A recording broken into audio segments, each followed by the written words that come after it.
안녕하세요. 모터리 박기동입니다. 네, 오늘은 메르세데스 벤츠 그 전기차 EQ죠. 전기차 EQ 라인업의 완성이라고 할 수 있는 EQE를 시승하고 있습니다. EQE가 드디어 이제 정식 출시가 돼 가지고요. 오늘 시승의 형태로 시승을 시작을 했는데요.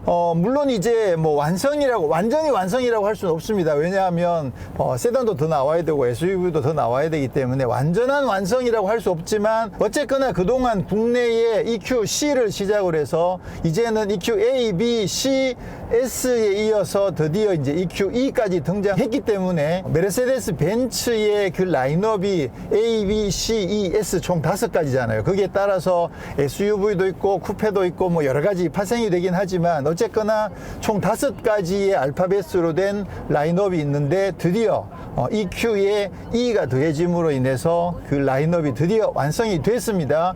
자, EQE는 우선 제가 미리 뭐 약간 스포일러를 하자면 제가 봤을 때 지금까지 나온 벤츠 모든 모델 전기차 모델들 중에서 가장 경쟁력이 높은 모델이 아닌가 그런 생각을 하고 있습니다. 그 부분을 조금씩 더 살펴보기로 하고요. 일단 EQE는 첫 느낌이 하체가 상당히 매끄럽습니다. 지금 약간 아무래도 이게 독일차잖아요. 그러다 보니까 약간의 경쾌함을 갖고 있긴 합니다만 일단 성차감 자체가 상당히 매끈한 느낌을 주고 있고요.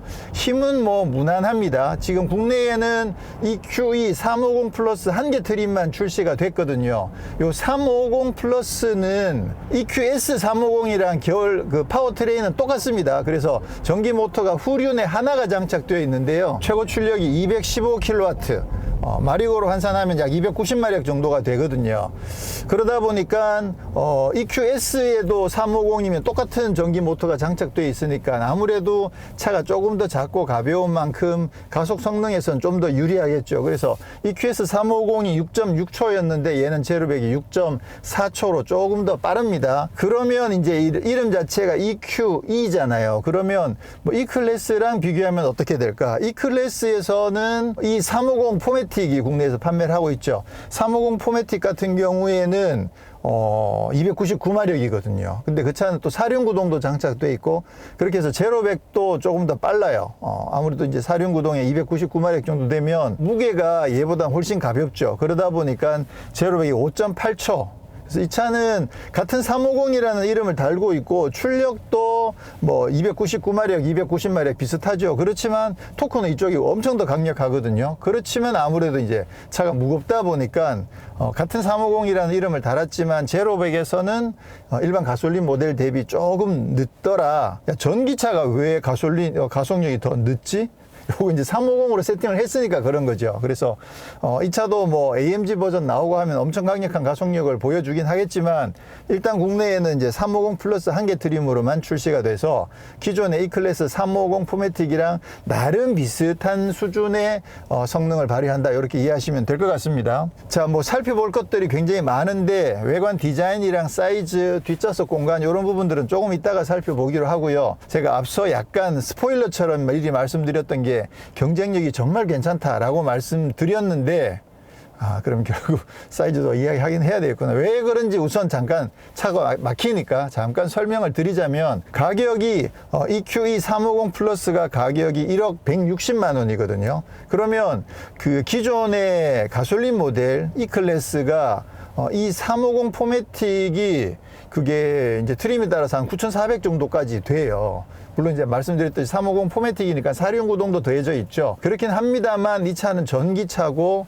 그런 만큼 아무래도 가격 상승 요인이 많이 있는데도 불구하고 350 포매틱이랑 비교를 해보면 이 350 포매틱이 9,400인데 얘가 1억 160만 원이니까 가격이 한 750만 원 정도 더 비싸거든요. 와, 그러면 750만 원 정도 더 비싼데 이거는 전기차고 그리고 편의 장비라든가 이런 부분들은 350 포매틱보다 훨씬 더 잘 되어 있고 이 차는 뭐 그 마사지 시트까지도 다 적용되어 있거든요.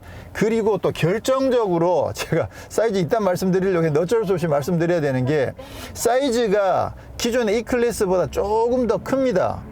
길이도 조금 더 크고요. 폭도 좀 더 넓고 키도 좀 더 큰데 키가 큰 건 아무래도 이제 밑에 배터리가 많이 깔리다 보니까 차체를 조금 더 높게 해서 그래서 큰 부분이 있겠죠. 근데 결정적으로 휠 베이스가 굉장히 길어요.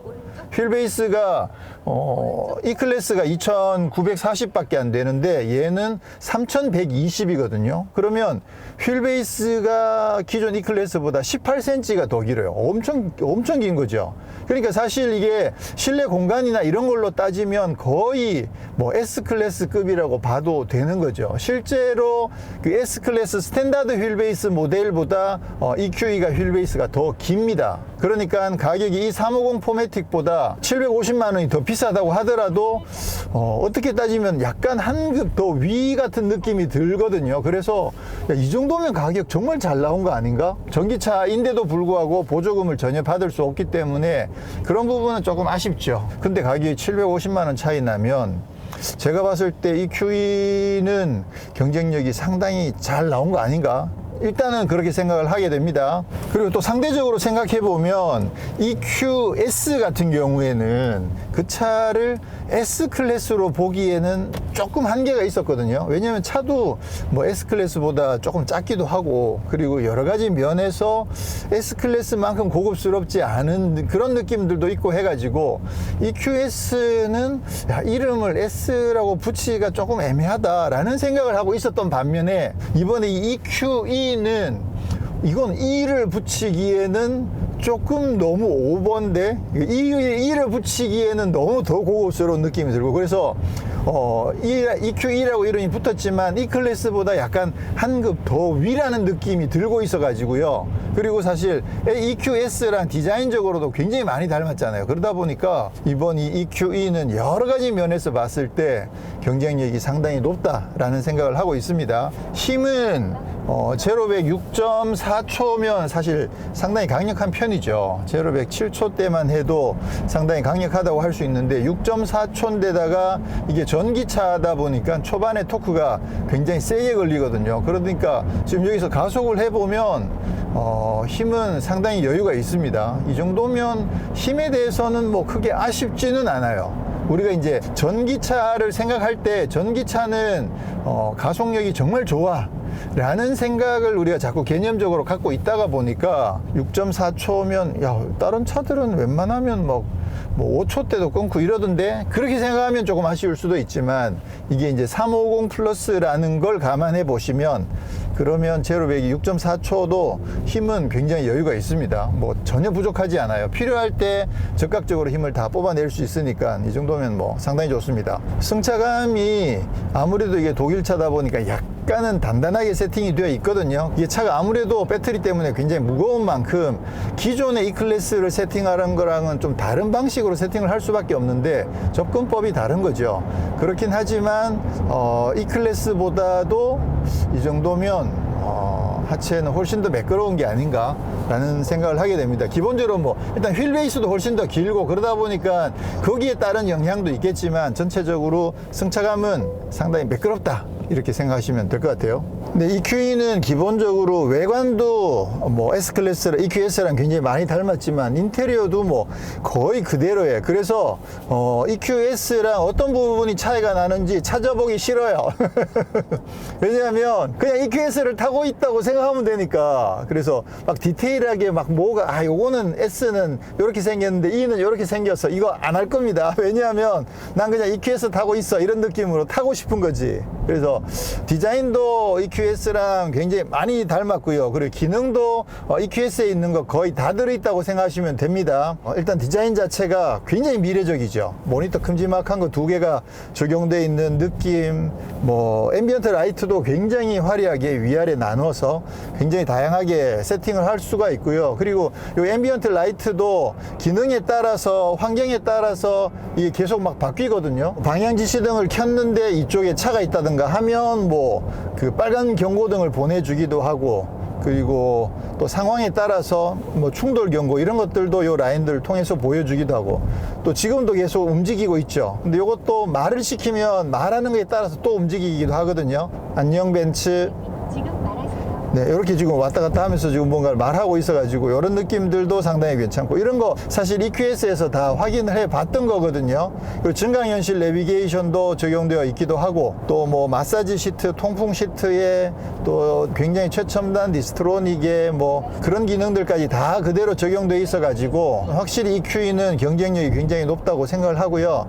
이번에 EQE에서 처음으로 그 메르세데스 벤츠를 통틀어서 처음으로 적용된 게 뭐냐면, 홈에 가보면 이게 기존에 이제 그 홈 화면이었잖아요. 이렇게 해서 기능들을 이렇게 쓰게끔 되어 있었는데, 이번에 새롭게 적용된 게 뭐냐면 제로 레이어라는 게 생겼어요. 그래서 제로 레이어를 선택하시면 홈 화면에 갔을 때 이런 화면이 메인이에요. 그래서 기본적으로 내비게이션도 깔려 있지만 여기에 지금 뭐 전화라든가 블루투스라든가 뭐 여러 가지 기능들이 지금 여기저기 떠 있는데요. 쉽게 말하면 각종 위젯 같은 거를 메인 화면에 적절한 위치에 자동으로 배치를 해주는데, 그 자동이라는 게 뭐냐면 차의 상황이라든가 또는 저의 운전 습관이라든가 그런 거에 따라서 필요에 따라서 차가 지금 요거 필요하지 않아 라고 위젯을 띄워주는 거죠. 그래서 제로 레이어잖아요, 말 자체로. 그래서 예를 들어서 어떤 기능에 들어가기 위해서 기존에서는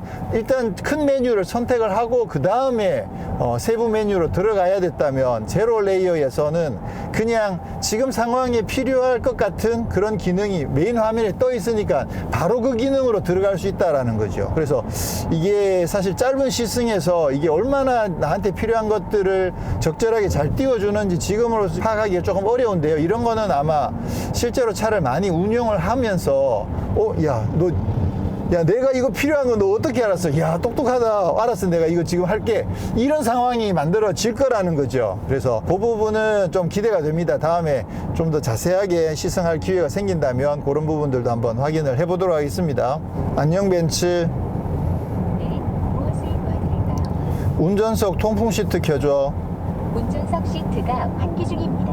환기 중입니다가 아니고 운전석 시트 환기를 시작했습니다 이렇게 말해야지. 지금 아까 꺼져 있었거든요. 네. 지금 이게 얘가 켰어요. 켰는데 지가 켜놓고는 환기 중입니다 이렇게 말하면 안 되지. 뭐냐면 제가 이걸 켜져 있는지 안 켜져 있는지 안 보고 있는 상황에서 통풍 시트 켜줘 라고 했는데 켜져 있습니다 그러면 켜져 있는데 내가 명령을 한 건가 이렇게 들릴 수 있잖아요. 근데 그거 아니고 얘가 켰다는 거거든요. 그러니까 말을 그렇게 하면 안 돼. 벤츠야, 그렇게 말하면 안 돼. 알았지? 그래서 요거는 국어를 사용하는 어떤 어법이라고 생각하거든요. 그래서 요거는 조금 수정할 필요가 있지 않나 라고 생각을 합니다. 오해의 소지가 있습니다. 지금 가상 사운드가 켜져 있는데요. 속도가 낮을 때는 거의 들리지 않는데 이게 지금 가속을 해보면 사운드가 커지죠. 그래서 이 가상 사운드는 사운드 익스피리언스가 지금 켜져 있는 상황이거든요. 이 사운드 익스피리언스의 설정에 들어가시면 두 가지가 있어요. 실버 웨이브랑 비비드 플럭스 두 가지가 있는데, 지금 현재가 이게 이제 실버 웨이드거든요. 그다음에 비비드 플러스를 하면 이렇게 다른 사운드를 선택하실 수가 있습니다. 끌 수도 있고요, 당연히. 드라이브 모드가 스포츠가 되면 좀 더 커지죠. 지금 이거 가상 사운드가 그냥 속도가 그렇게 높지 않은, 그리고 엑셀을 깊이 밟지 않은 상황에서는 거의 잘 안 들리거든요. 그럼 이 정도 세팅은 저는 괜찮은 것 같아요. 제가 여러 번 말씀드렸듯이 전기차는 조용한 거 좋아가지고 저는 가상 사운드를 끄는 경우들이 많다고 말씀드렸는데, 지금 이거 같은 경우에는 지금 이제 다이나믹 컴포트 모드에서는 기본으로 살살 주행할 때는 거의 들리지 않고, 가속을 좀 세게 하면 그래도 내가 가속하고 있다는 느낌이 날 정도로 지금 사운드를 주고 있어가지고 이 정도 설정은 나쁘진 않은 것 같아요. 자, 급가속을 한번 해보도록 하겠습니다. 215kW 후륜 구동, 약 290마력, 제로백 6.4초, 다이나믹 모드, 스포츠 모드에다 두고 하나, 둘, 셋. 오, 야, 초반 가속력은 확실히 짜릿해요. 백 6.4초라고 해도 초반에 이렇게 밀어주는 느낌은 상당히 꽤 괜찮습니다. 그리고 중속 이상 가속도 생각보다 꾸준하게 잘 밀어줍니다. 야, 이게 힘이 괜찮은데 이 정도면 거의 최고속 정도까지 밀어주는 게 이렇게 힘이 부족하지 않고 꾸준하게 잘 밀어줘서요. 힘에서는 뭐 전혀 부족함이 없습니다. 이게 지금 오늘 시승을 급하게 하고 있어서 지금 상황들을 정확하게 인지를 못하고 있는데요. 지금 여기 앰비언트 라이트가 계속 수시로 변하잖아요. 그러면 지금 얘가 무슨 얘기를 하고 있는지를 좀 배워야 될 것 같아. 그래서 앰비언트 라이트를 통한 대화법, 그거를 좀 알고 있어야만 상황에 따라서 얘가 갑자기 빨간색이 된다든가 이렇게 막 물결이 생긴다든가 했을 때 아, 차가 나한테 어떤 신호를 주고 있구나라는 부분을 알아야 되겠죠. 이렇게 급가속에 했을 때 이렇게 빨갛게 변하는 부분, 이런 부분은 뭐 쉽게 이해할 수 있죠. 아, 주의하라는 거구나 라고 알 수 있는데, 그 외에 여러 가지 모션들이 생기면 무슨 얘기를 하고 있는지 좀 대화법을 배울 필요가 있을 것 같아요. 자, 드라이브 모드는 기본적으로 에코, 컴포트, 스포츠, 그리고 인디비주얼 총 4가지가 있고요. 이게 지금 350이잖아요. 그러다 보니까 스포츠 모드가 된다고 하더라도 서스펜션이 더 단단해지진 않습니다. 그래서 지금 바뀌는 부분이 엔진 파워랑 그다음에 스티어링과 ESP, 사운드, 이렇게 총 4가지가 바뀌는데 서스펜션까지 바뀌진 않습니다. 스포츠 모드가 되면 확실히 응답성 자체는 훨씬 더 좋아지죠. 그리고 지금 제가 사운드를 껐거든요. 끊어보니까 조용한 것도 좋긴 한데 이 차의 아까 그 사운드 2가지는 저는 나쁘지 않았던 것 같아요. 그래서 왠지 이 차는 그 사운드가 켜져 있어도 괜찮은 것 같은데 다시 켜볼까? 이 소리랑 저는 개인적으로는 실버 웨이브 쪽이 더 좋은 것 같아요. 예, 제가 이제 실버에 가까워져 가고 있으니까. 그리고 이제 스마트 크루즈 컨트롤, 이제 메르세데스에서는 디스트로닉이라고 이야기하죠. 이 부분도 지금 잘 설정이 되어 있어 가지고요. 지금 차로 유지랑 이런 부분들 잘 되어 있습니다. 핸들을 안 잡고 있으면 경고가 뜨잖아요. 근데 벤츠는 예전에는 이걸 손을 잡고 약간 토크를 줘야만, 스티어링 휠에 토크를 줘야만 그게 경고가 해제됐었는데, 지난번에 EQS부터는 이제 정전식으로 바뀌었죠. 그래서 이 차도 경고가 뜨게 되면 이렇게 손만 갖다 대면 그냥 터치만 살짝 하면 경고가 자동으로 해제됩니다. 그 점은 결국 이제 손을 이렇게 살짝만 잡고 있어도 경고를 보내주지 않는다는 거죠. 그 점은 확실히 좋은 것 같아요. 그래서 이런 부분들은 사실 뭐 벤츠가 BMW 따라갔다 이렇게 보기보다는 특히나 이 유럽 브랜드들의 특징이 있는데, 그게 뭐냐면 이 스플라이어, 그러니까 부품 공급사가 좀 같은 경우들이 되게 많아요. 그래서 한쪽 브랜드에서 뭔가 새로운 기능이 적용되면 그게 뭐 벤츠든 BMW든 아우디든 폭스바겐이든 포르쉐든 금방금방 다른 브랜드로도 적용이 빨리빨리 잘 되는 편입니다. 그게 이제 유럽 브랜드들이 같은 스플라이에서 비슷한 컨셉의 그런 부품들을 공급받는 경우들이 많다 보니까 그런 경우들이 꽤 많다는 거 좀 알고 계시면 굳이 뭐 이게 뭐를 따라했다 이런 이야기를 별로 안 해도 되겠죠. 자, 그리고 이제 드디어 가장 중요한 지금 주행 가는 거리에 대한 이야기를 말씀을 드리겠는데요. 지금 이 차에는 배터리가 88.89kWh 용량의 배터리가 장착되어 있거든요. 아이오닉5나 EV6가 77.4인 걸 감안하면 꽤 많은 용량이죠. 물론 이제 모델 S 같은 경우는 90kWh, 100kWh 이 정도까지 장착이 되긴 합니다만, 근데 어쨌거나 이 차도 88.89kWh가 장착된 것 치고는 주행 가는 거리는 굉장히 잘 나왔습니다. 한국에서 인증받은 주행 가는 거리가 471km거든요. 그럼 실제로는 뭐 500km 이상 또 주행이 가능하다는 이야기죠. 그래서 물론 이게 이제 4륜 구동이 아니고 2륜 구동이라는 한계가 있긴 합니다만, 어쨌거나 주행 가는 거리는 굉장히 여유있게 잘 받아가지고요. 그 점도 사실은 굉장히 EQE가 경쟁력이 높은 이유 중에 하나가 될 수 있겠죠. 그래서 주행 가는 거리가 굉장히 여유 있어졌더라. 지금 현재 주행 가는 거리가 393km가 남아있거든요. 그래서 이걸 보면 지금 73%가 남아있잖아요, 배터리가. 그러면 안녕 벤츠. 네, 무엇을 도와드릴까요? 393 나누기 0.73. 온라인 서비스를 사용할 수 없습니다. 메르세데스님이 야, 너 이거 안 되냐? 지금 여기서는 지금 계산이 안 되는군요. 그러면 계산을 한번 해보면 393 나누기 0.73 하면 538. 그러니까 지금 제가 주행한 패턴대로 만약에 배터리를 100% 완충하면 538km 정도를 갈 수 있다는 거죠. 그래서 와, 538이면 엄청난 거죠. 그래서 일단 돌아가는 동안에 다시 한 번 더 체크를 해보긴 하겠습니다만 EQE가 이번에 주행 가는 거리도 물론 이게 사륜구동이 아니고 후륜구동이라는 게 조금 아쉬운 점이 있긴 합니다만 주행 가는 거리는 굉장히 여유있게 나왔다는 점, 그 점 굉장히 반갑네요. 네, 지난번 부산 모터쇼에서 EQE를 처음 국내에 선을 보였죠. 그때도 봤듯이 이게 외관이 얼핏 보면 EQS랑 진짜 많이 닮았습니다. 그래서 이거 실내에서도 잠깐 말씀드렸듯이 굳이 이거 S냐 E냐 이런 거 따지지 말고 그냥 S인 것처럼 타고 다니셔도 될 것 같아요.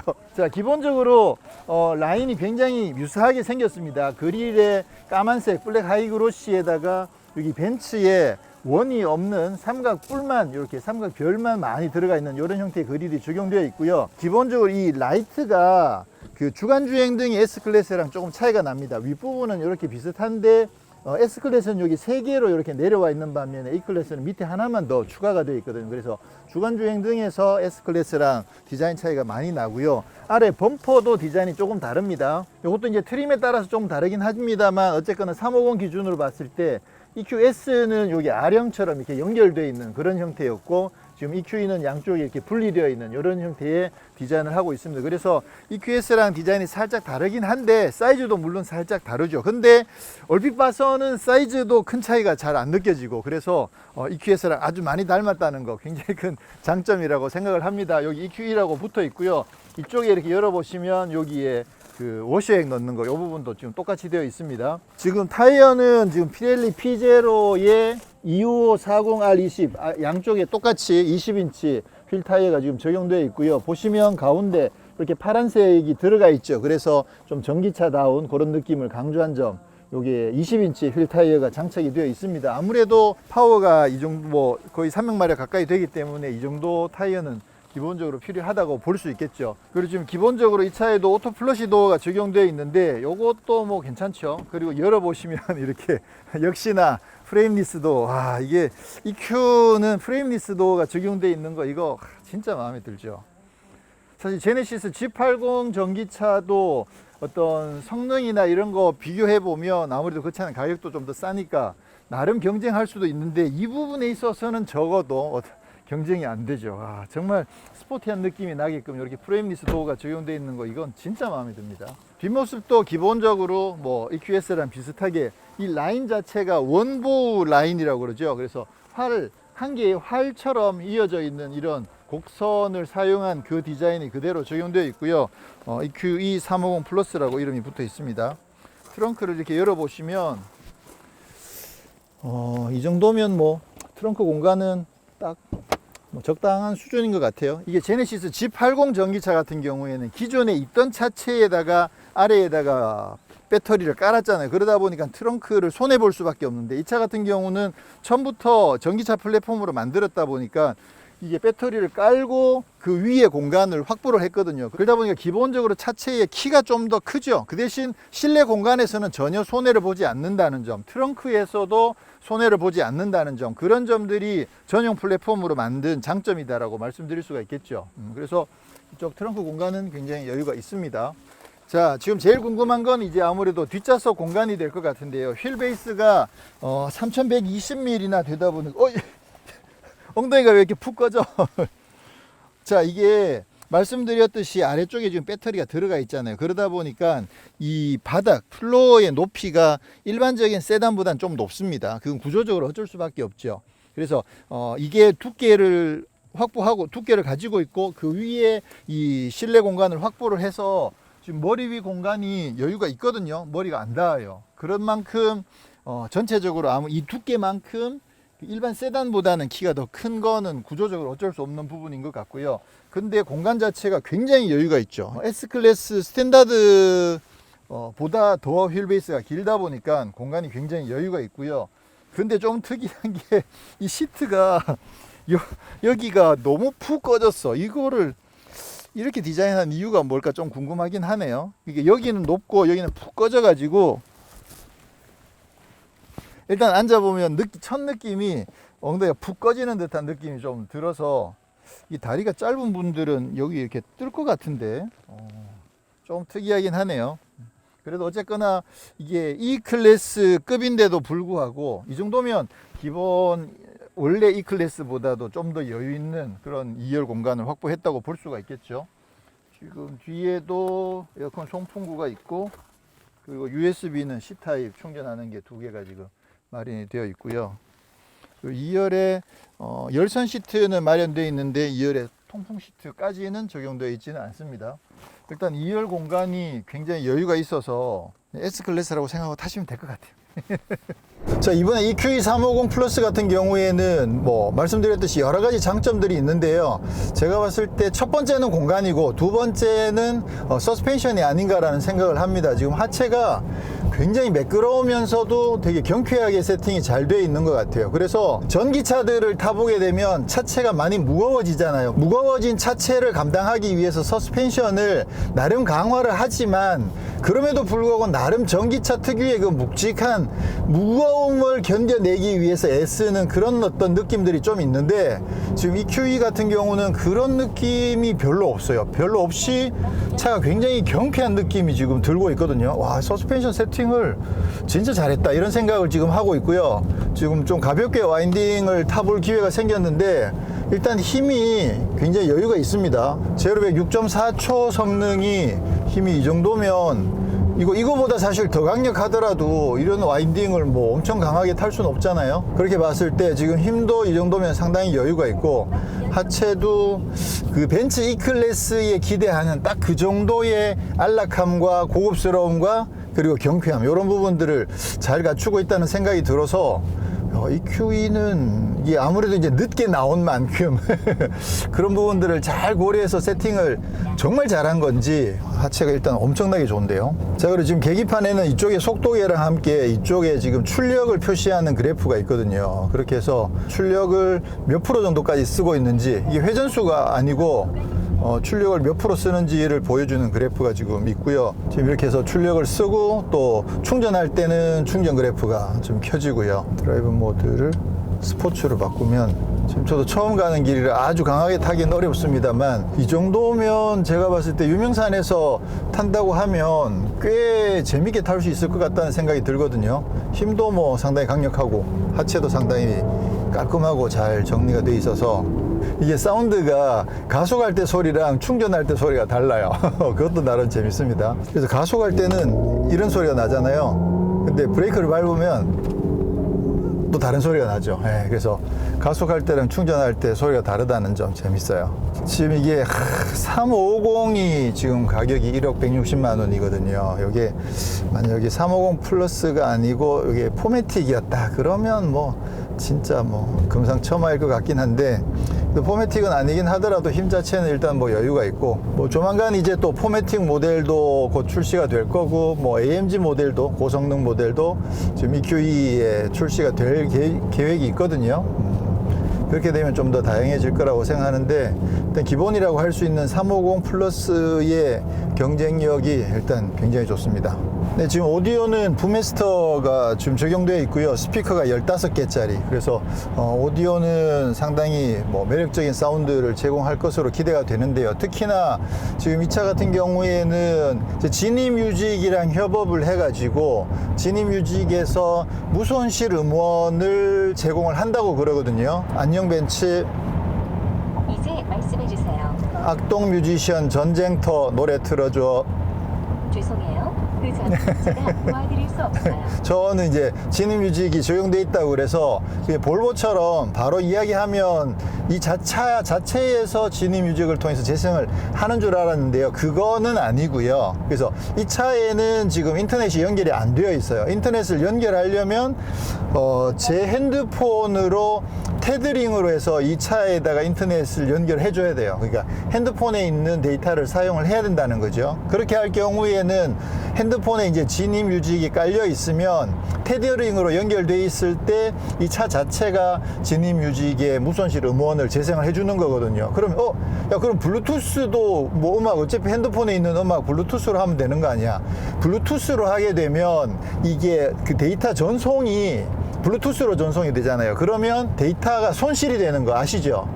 무손실 음원을 일단 보낼 수도 없을 뿐더러 기본 뭐 mp3 파일이라고 하더라도 그 파일이 블루투스로 전송되는 동안에 그 데이터가 손실이 날 수밖에 없는데, 지금 이거를 테더링으로 쓸 경우에는 그러면 이제 차 자체가 그냥 바로 지니 뮤직에 있는 무손실 음원을 바로 재생을 할 수 있는 거죠. 그 데이터를 많이 써가지고 그렇게 해서 일단 뭐 무손실 음원을 차량에서 재생할 수 있다는 건 반가운 점이긴 한데, 일단 볼보나 다른 브랜드에서 쓰고 있는 것처럼 차 자체에 유심이 들어가 있어서 별도의 인터넷 요금을 내준다든가 아니면 뭐 그 스트리밍 서비스를 뭐 벤치에서 돈을 내준다든가 그거는 아닙니다. 그래서 데이터도 저의 데이터를 써야 되고 지니 같은 경우에도 제가 가입이 되어 있어야만 그래야만 된다는 거.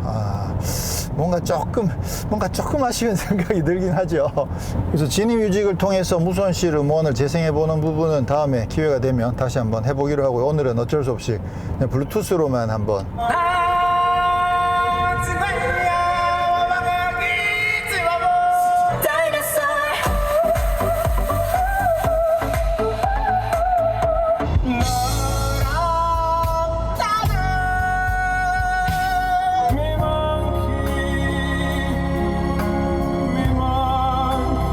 지금 이게 사운드가 세팅이 디폴트거든요. 와, 근데 소리가 왜 이렇게 좋아졌지?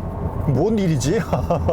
이게 분명히 750W급이면 기존 세팅을 더 많이, 스피커가 더 많이 들어가서 보강이 된 건가? 근데 기존의 2급에서는 진짜 뭔가 좀 아쉬움이 되게 많다고 자꾸 말씀을 드렸었거든요. 근데 이번에 이 부메스터는 진짜 괜찮은데요? 입체감도 괜찮고, 이게 약간 그 음장감이라고 해야 되는지 정확하게 모르겠지만 약간 그 입체적인 부분들이 이게 몽글몽글 소리가 나는 느낌들이 굉장히 좋아요. 그래서 와, 이거는 거의 감상용으로도 충분히 괜찮을 만큼 블루투스로 연결했는데도 지금 사운드가 진짜 좋네요. 와, 대박인데. EQE가 마음에 드는 부분이 자꾸만 더 늘어나고 있습니다. 지금 이게 그 블루투스로도 소리가 이 정도 괜찮은데 이거를 무손실 음원으로 들으면 얼마나 좋게요. 와, 좀 기대가 됩니다. 다음에 한번 무손실 음원으로 제대로 한번 감상을 해보도록 하겠습니다. 자, 그러면 이제 남은 거는 뒷좌석 승차감만 확인하면 되는 거거든요. 일단 뒷좌석 승차감이 상당히 괜찮습니다. 일단 요철이 뾰족하게 들어오는 느낌도 운전석이랑 큰 차이가 안 날 만큼 상당히 편안하고요. 그러면 야, 진짜 이거 상당히 좋은데요. 근데 안타깝게도 아쉬운 거는 등받이가 너무 많이 서 있어요. 와, 이거 거의 이 각 잡는 분위기인데요. 이게 등받이 서 있는 게 이렇게까지 세워야 되나? 이 공간이 사실 여유가 있으니까 시트를 앞으로 조금 더 빼서 등받이 각도를 조금만 더 눕혔으면 좋지 않았을까, 그런 생각이 조금 아쉬운 마음이 듭니다. 근데 승차감은 일단 상당히 좋네요. 뒤에 탔을 때랑 운전석 탔을 때랑 어때? 승차감 느낌이? 앞에가 좀 더 나은 것 같아요. 앞에가 조금 더 나? 그렇겠네. 여기 타다가 운전석으로 옮겨가면 운전석이 좀 더 좋을 것 같다는 생각이 들 것 같긴 해요. 근데 뒷좌석도 생각보다 승차감은 괜찮습니다. 근데 등이 이렇게 너무 꼿꼿이 서 있는 거는 좀 많이 부담스럽긴 하네요.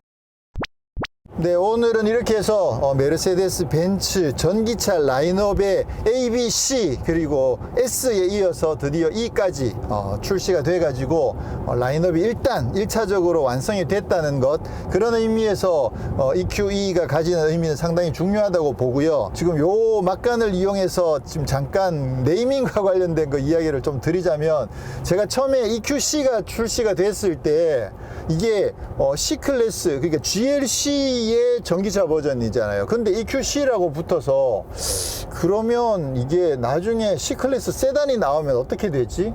근데 EQS가 나오면서 이게 EQS면 EQC는 SUV인데 EQS는 또 세단이잖아요. 그러면 S클래스급의, 그러니까 GLS급의 전기차도 나올 텐데, 그러면 이거 이름을 어떻게 부르지? 기본적으로 벤츠 같은 경우는 S클래스가 있고 SUV는 GL이라고 붙잖아요. 그래서 기본적으로 세단이랑 뭐 쿠페 외건 이쪽 클래스랑 또 SUV 클래스랑 기본적으로 이름을 구분을 해놨는데, 전기차는 세단이랑 SUV랑 구분 없이 그냥 EQABC에 EQS가 들어가 버려가지고, 야, 그러면 이거 나중에 어떻게 정리할까 궁금해하고 있었는데 이번에 이제 EQS SUV가 글로벌에서 공개가 됐죠. 그래서 그러면 EQS가 세단이고 SUV는 EQS SUV라고 부르나 보다.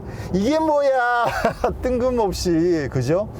이게 벤츠 역사에서 이렇게 불렀던 적이 없거든요. 그러면 GLS급의 전기차는 EQS SUV야. 그러면 EQC는 SUV거든요. 그럼 EQC C클래스 세단의 전기차가 나오면 그 차는 EQC 세단이라고 부르나? 와, 이거 진짜 복잡해지는 거거든요. 뭔가 나름 EQS SUV를 출시하면서 이름을 한번 정하긴 했는데 그래도 이게 명확하지가 않아. 그래서 제 생각에는 향후에 이제 뭐 몇 개 모델들이 더 출시가 되면 과거에 그 ABC, ES랑 또 GL 붙여서 GLC, GLA, GLB, GLE, GLS 이렇게 이름 정리했던 것처럼 아마 EQ 브랜드도 언젠가 시점이 오면 한번 다시 정리를 하지 않을까 그렇게 생각이 됩니다. 뭐 그렇게 하지 않고서는 좀 깔끔한 이름이 안 될 것 같아요. 지금은 상당히 좀 뜬금없는 상황에 EQS SUV라는 모델이 지금 출시가 돼 버렸습니다. 자, 다시 돌아와서 이번에 EQE 같은 경우에는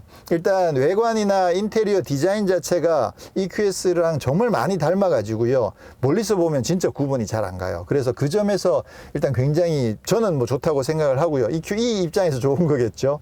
그리고 사이즈가 그래서 EQS는 S클래스 대비 조금 급이 낮은 듯한 느낌이었거든요. 그래서 야, 여기에다 S를 붙여도 되나 이런 생각을 조금 할 정도로 S클래스 느낌이 조금 약해가지고 아쉬웠던 반면에 EQE 같은 경우는 E클래스보다 약간 윗급 같은 느낌이 들어요. 그러다 보니까 이거 진짜 잘 나왔는데 이런 생각을 하게 되는 거죠. 그런데다가 지금 기본적으로 사이즈도 기본 E클래스보다 조금 더 커지고 휠베이스 같은 경우는 18cm나 길어져 가지고 실내 공간도 굉장히 여유가 있고 파워트레인 같은 경우는 뭐 기존 350이랑 같은 파워트레인을 쓰면서 아무래도 차가 EQS보다 조금 더 작아져서 가속 성능이나 이런 부분들도 괜찮고 하체도 이게 전자제어 서스펜션은 안 들어있긴 하지만 그래도 하체 세팅을 나름 E클래스 느낌이 나게 고급스러우면서도 경쾌한 느낌이 나게 세팅이 잘 되어 있고 근데 가격도 이게 E클래스 350, E350 포매틱 같은 경우에 이제 트림별로 W급이면 9,400만 원이 넘어가는데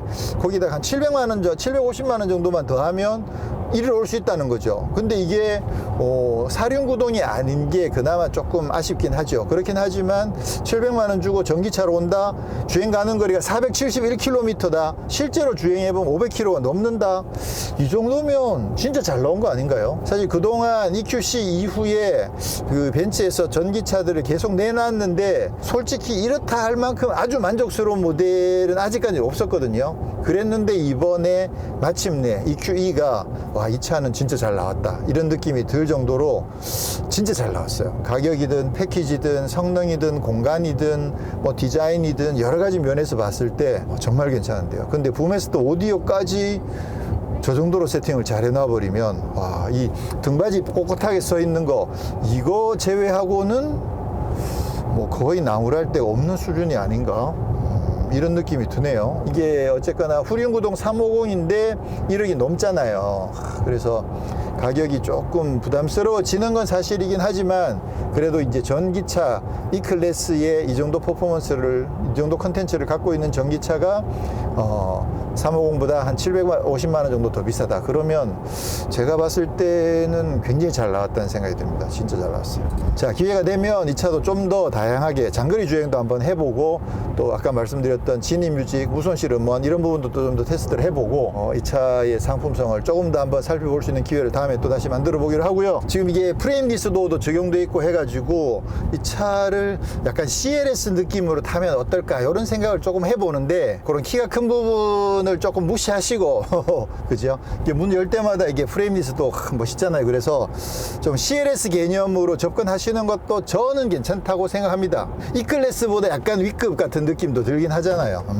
그렇게 보시는 것도 재밌을 것 같다는 생각을 하는데 이 등받이 이거는 이게 많이 서 있는 건 좀 불편하네 이거.